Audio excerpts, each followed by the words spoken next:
Chers amis, bonsoir. Si j'ai tenu à ce qu'on joue l'hymne à la joie, c'est que pour moi, l'Europe, c'est le passage impossible à supprimer pour un futur président de la République. Ou pour le dire autrement,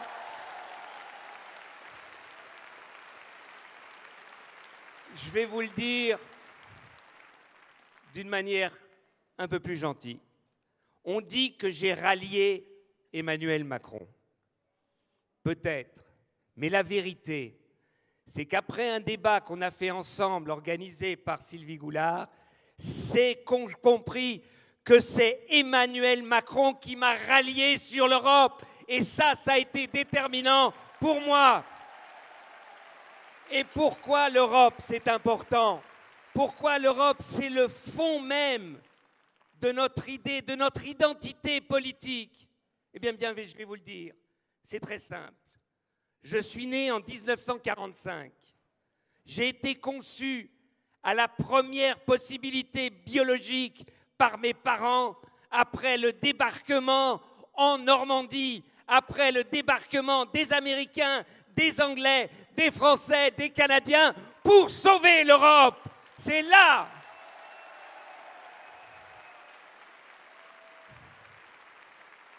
Et donc, imaginez, je suis né le 4 avril, j'arrive sur Terre, je commence à parler et je dis à mes parents, imaginez, dans 50 ans, il n'y aura plus de soldats français ou allemands aux frontières de la France et de l'Allemagne. Il n'y aura plus de soldats d'un côté ou de l'autre côté du Rhin, que ce soit avec la Belgique, les Benelux ou avec l'Italie. Il n'y aura plus de frontières, il n'y aura plus de soldats. Eh bien, mes parents, ils auraient eu une réponse. On a un problème. Il parle trop tôt et il dit n'importe quoi. C'est ça la vérité. Alors quand on nous dit « mais arrêtez de nous bassiner avec la paix », qu'est-ce que ça veut dire? Le plus grand projet de paix qui ait existé dans cet espace qu'on appelle l'Europe, c'est exactement ça, l'Union européenne. Et si aujourd'hui, une guerre entre la France et l'Allemagne, et Dieu sait qu'il y en a eu, si une guerre entre ces deux pays n'est plus possible, c'est parce qu'on a gagné, c'est parce qu'on a l'Europe. Alors moi je veux bien, l'Europe telle qu'elle est ne suffit pas, mais l'Europe n'est pas un hologramme, on ne peut pas la déplacer, on ne peut pas.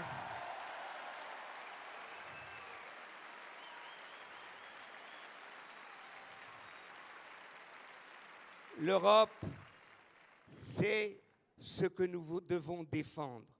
Si nous voulons changer l'Europe, il faut d'abord affirmer notre identité européenne. Alors à partir de là, je veux bien discuter de tout. C'est vrai que l'Europe ne va pas bien. Au contraire, tous les eurosceptiques vous disent « ça va mal ». Eh bien moi je vous dis « c'est peut-être pire ». Mais seulement comprenons tous une chose très simple. Face à la mondialisation, face à l'existence des dangers dans le monde d'aujourd'hui, dans 30 ans, l'influence de la France dans le monde de demain correspondra à l'influence d'Andorre en Europe. L'influence de l'Allemagne dans le monde de demain correspondra au Luxembourg. Alors on peut vouloir devenir un paradis fiscal, mais ce n'est ni juste ni social et nous ne pourrons pas défendre l'idée de civilisation, de justice sociale que nous avons. Car il faut dire à tous les souverainistes, quels qu'ils soient, de gauche ou de droite, notre souveraineté passe par la souveraineté européenne. Nous sommes des souverainistes européens.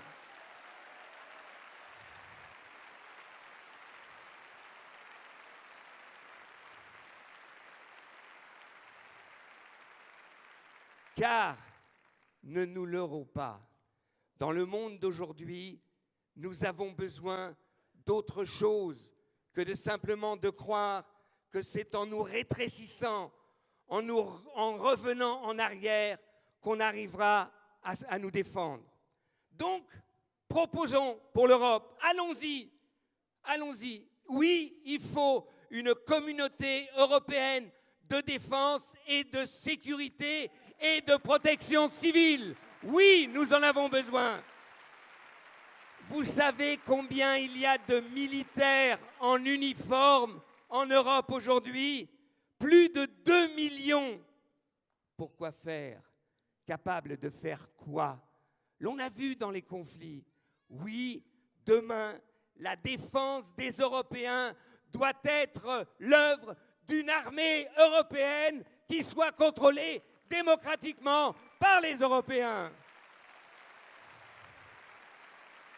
Je sais, camarade Le Drian, c'est pas demain la veille, mais ça va venir parce qu'on en a besoin.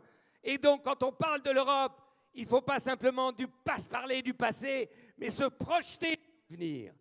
Nous avons besoin, et là je suis très content puisque le petit Emmanuel, il dit, ouais, vraiment, moi je suis submergé par cette réalité donc d'Emmanuel Macron qui va devenir président de la France dans 3 semaines.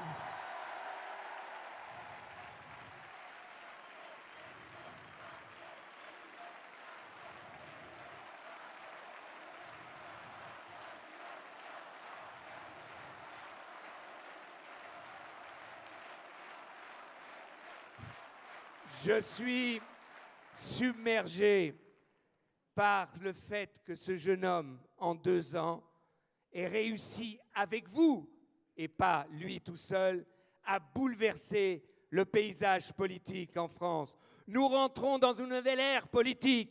Tout a changé, les codes vont changer, la tradition politique va évoluer, et c'est bon pour la France, et c'est bon pour l'Europe quand un président français se battra pour l'Europe. Alors, puisque ce qu'on est là, Emmanuel Macron a rejoint Europe Écologie sur l'Europe. Sur l'écologie, il faut l'aider un peu, mais ça fait rien. Il écoute et ça va bien. Alors, il y a un autre candidat qui a repris une idée d'Europe Écologie, qui est une communauté européenne de l'énergie renouvelable. Parce que demain, dans la lutte contre la dégradation climatique, l'énergie renouvelable est la clé et la solution. Et cela passe justement par une communauté européenne de l'énergie. Donc vous allez voir, Emmanuel Macron va reprendre cette idée d'Europe Écologie parce que c'est une bonne idée.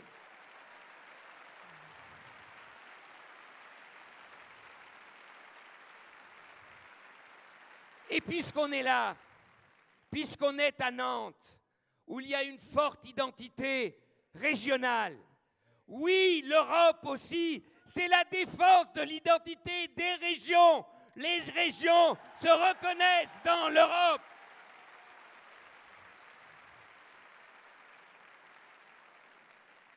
Continuons sur les communautés européennes. Moi, je vais vous raconter une histoire. Beaucoup de gens ici, de jeunes, ont sûrement fait Erasmus. Erasmus, c'est quoi? C'est ces échanges. Maintenant, rêvons. Rêvons une minute. Moi, j'ai fait plusieurs débats avec des jeunes d'Erasmus. Et ce qui m'a frappé, c'est quand vous discutez avec des jeunes hommes, des jeunes femmes, au moins 30 à 40% de ces jeunes vivent en couple mixte. C'est un métissage européen. Exactement. Mais maintenant, posez-vous la question. Imaginez une jeune Hollandaise dont les parents sont d'origine turque, mais elle est hollandaise, va faire 1 an d'Erasmus à Montpellier. Elle fait la connaissance d'un jeune Français dont les parents sont d'origine algérienne. Ils se rencontrent dans une discothèque, ça arrive pour les jeunes. Ils tombent amoureux, ça arrive pour les jeunes. Ils ont des enfants, ça arrive. Ces enfants, ils sont quoi? Ils sont français? Non. Ils sont algériens? Non. Ils sont hollandais? Non. Ils sont turcs? Non. Ils sont européens. Eh bien, imaginez que enfin il y ait un chef de gouvernement qui fasse au Conseil européen la proposition suivante. Chaque année, au moins 1 million de jeunes Européens fassent un Erasmus, non pas seulement pour les étudiants, pour les apprentis, pour les jeunes ouvrières et ouvriers, partout, faire 1 an en Europe. Eh bien, faites le calcul. Chaque année, 1 million, ça fait 300 à 400 familles métissées. Ça veut dire que l'identité européenne se répand d'une manière extraordinaire dans toute l'Europe et que les gens se reconnaissent avec cette réalité européenne. C'est pour cela qu'on a besoin d'un président qui vraiment défende non seulement l'idée de l'Europe, mais propose. On peut continuer. Vous savez, tout le monde discute sur l'euro. L'euro n'a jamais été une décision simplement économique. L'euro, c'était un moment difficile de l'histoire où la réunification allemande était devant nous. François Mitterrand, qui avait connu la guerre, avait un peu peur, il faut le dire franchement, de l'unification allemande. Il a même été à Berlin-Est en décembre pour essayer de voir s'il ne peut pas y avoir 2 Allemagnes démocratiques. Vous savez la fameuse phrase de François Mauriac, la fameuse phrase « J'aime tellement l'Allemagne que je préfère qu'il y en ait 2 ». Eh bien, c'est ça un peu le sentiment d'une certaine génération de la guerre. Et puis, son copain Helmut Kohl lui a dit « François, les Allemands veulent l'unification ». Alors, François lui a dit « D'accord Helmut, mais à une condition, c'est qu'on renforce l'Europe, qu'on approfondisse l'Europe. » Et donc l'euro a été une décision politique et non économique. Mais à partir de ce moment-là, les chefs de gouvernement, y compris Mitterrand, y compris Helmut Kohl, ont agi comme des étudiants en économie, premier semestre, faisant la première étude de Marx. Du marxisme, déterminisme, un peu à côté de la plaque.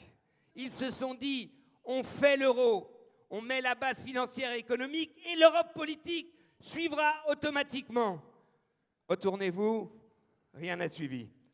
C'est ça le problème de l'Europe. Et deuxièmement, avec l'élargissement, on a dit qu'il faut élargir ce qui était juste. Mais comme Jacques Delors l'avait dit à l'époque, si vous élargissez l'Europe, vous devez aussi élargir le budget européen, parce que élargir, ça veut dire que vous devez essayer d'équilibrer les déséquilibres socio-économiques. Le budget européen, c'est 1% du produit intérieur brut européen. Vous savez quel est le budget fédéral des États-Unis? 7% du budget du produit intérieur brut américain. Donc l'erreur de l'euro, ça a été de ne pas donner à l'euro, à la zone euro, gouverner politiquement une capacité justement de répondre aux déséquilibres sociaux, de répondre, d'essayer d'arriver à une convergence fiscale, une convergence économique, et que c'est cela qu'il faut maintenant faire. Oui, je ne sais pas si le président Macron va y arriver. Il ne s'agit pas ici de dire, comme certains le font, vous prenez mon programme ou je me tire. Au contraire, il faut persuader, il faut être capable de faire des compromis. Mais une chose est certaine, l'Europe ne peut pas continuer comme cela. Nous avons une responsabilité sociale en Europe pour les Grecs, pour les Espagnols, pour les Français, pour les Italiens, pour tout le monde. C'est notre responsabilité. Pour cela qu'il est fondamental que la confiance reprenne entre la France et l'Allemagne. Il est essentiel que la France dise « Nous sommes prêts à prendre nos responsabilités pour que les Allemands disent « Nous sommes prêts aussi à prendre les nôtres ». L'Allemagne, on ne peut pas continuer avec des visions sociales, économiques, financières, simplement nationales. Il n'existe pas une Europe allemande, ou ne doit pas exister une Europe française, une Europe italienne, une Europe finlandaise, une Europe hollandaise. Ce sont des balivernes où il existe l'Europe et la souveraineté européenne, où il n'existe pas d'Europe.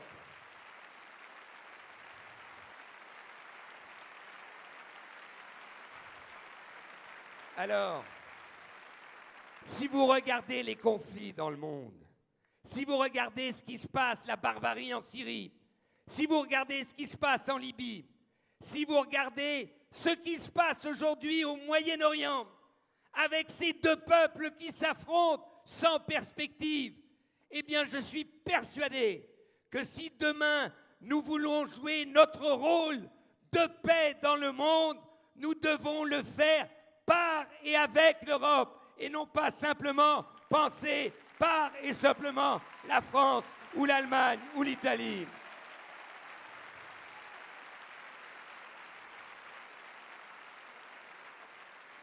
Alors je sais que certains d'entre nous, moi, ont une vision à la longue de l'Europe. Moi, j'ai été frappé par le discours de Victor Hugo à un congrès pacifiste où il a commencé pour la première fois à parler des États-Unis d'Europe. Pour la première fois, il a dit « Viendra un temps où le bulletin de vote, le débat démocratique, eh bien, remplacera les canons et les fusils et nous pourrons d'égal à égal discuter avec les Américains. » Eh bien, cette intuition de Victor Hugo, elle était juste. Je ne sais pas si on arrivera aux États-Unis d'Europe, peut-être pas dans ma vie, mais le petit Emmanuel peut faire avancer cette idée parce qu'il est beaucoup plus jeune, beaucoup plus jeune.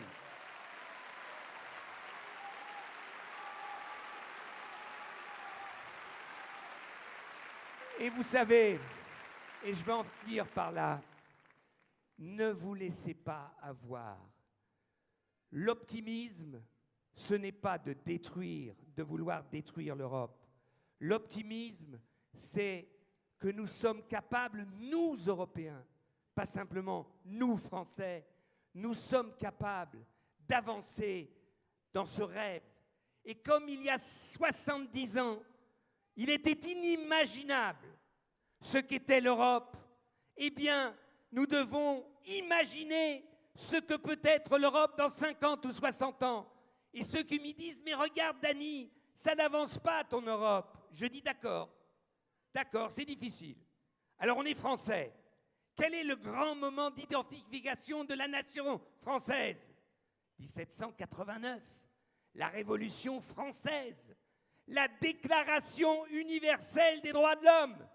Combien de temps la France a-t-elle mis pour donner le droit de vote aux femmes ? 160 ans 160 ans après la Révolution française. Alors, ne me racontez pas de balivernes. L'Europe est aussi difficile à construire. L'Europe démocratique, l'Europe sociale, que la France a été difficile à construire en une Europe, en une France démocratique, sociale et égalitaire. C'est la même chose. Et c'est pour cela que, dans 4 jours, on vote non seulement pour Emmanuel Macron, pour qu'il soit au 2e tour, c'est un bulletin de vote pour l'Europe. Et c'est un bulletin nécessaire. Vive l'Europe! Vive l'Europe! Vive l'Europe!